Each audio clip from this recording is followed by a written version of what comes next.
don't normally buy or recommend department store bikes, but this 29er caught my eye. But before we go over the reasons why I bought it, let's talk about some of the negatives of this bike.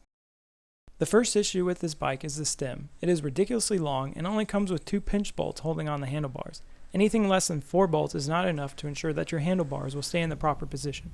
I immediately swapped out the stem for one with the proper number of mounting bolts. The proprietary suspension, tires, and rims are another strike against the bike. The fork is 100 millimeters of the stiffest suspension I have ever ridden. I'm sure a rigid fork or a pogo stick would do a better job than this fork. I am glad that the bike comes with disc brakes, however they are not very effective.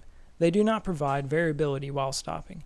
Even after 30 minutes of adjustments, they are still either full-on stopping or doing nothing. There doesn't seem to be an in-between. The tread pattern on the tires aren't ideal for mountain biking, but it could be worse. These tires actually do a decent job while on loose gravel. Also, I prefer Presta valves over Schrader because they are easier to inflate.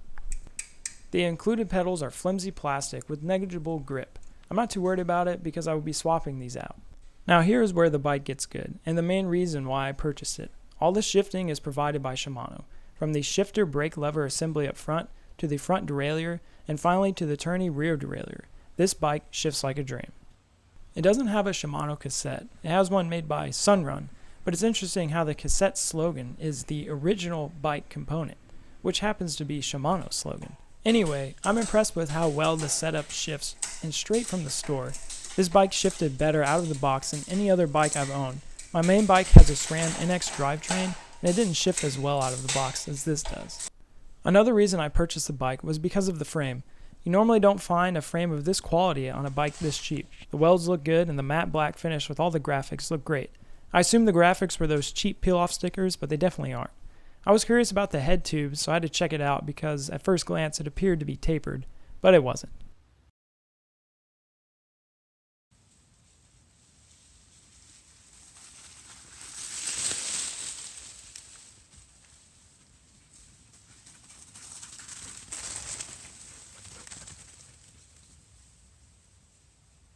My initial impressions of the bike while riding on this easy single track was that it was good. The bike had no problem with the mild single track that I was riding. Most of the trails in my area are generally flat without drops, rocks, or ruts. If you only plan on riding basic single track, dirt roads, or bike paths, I think this would be a great first bike.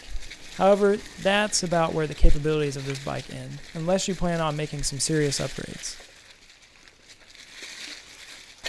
I took the bike on some double track that I knew had a decent amount of roots protruding from the ground.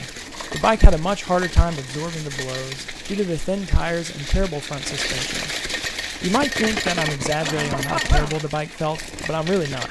I've never felt such harsh vibrations on a mountain bike.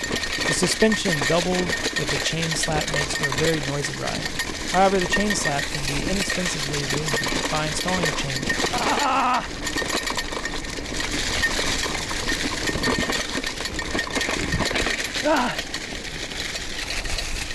Overall, there are much worse bikes I could have spent my $120 on.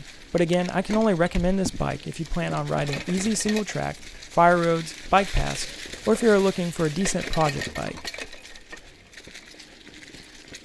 Thank you so much for taking the time to watch this video. I hope that it was informative and helpful. Please like and subscribe for more content like this. I hope that you tune in next time.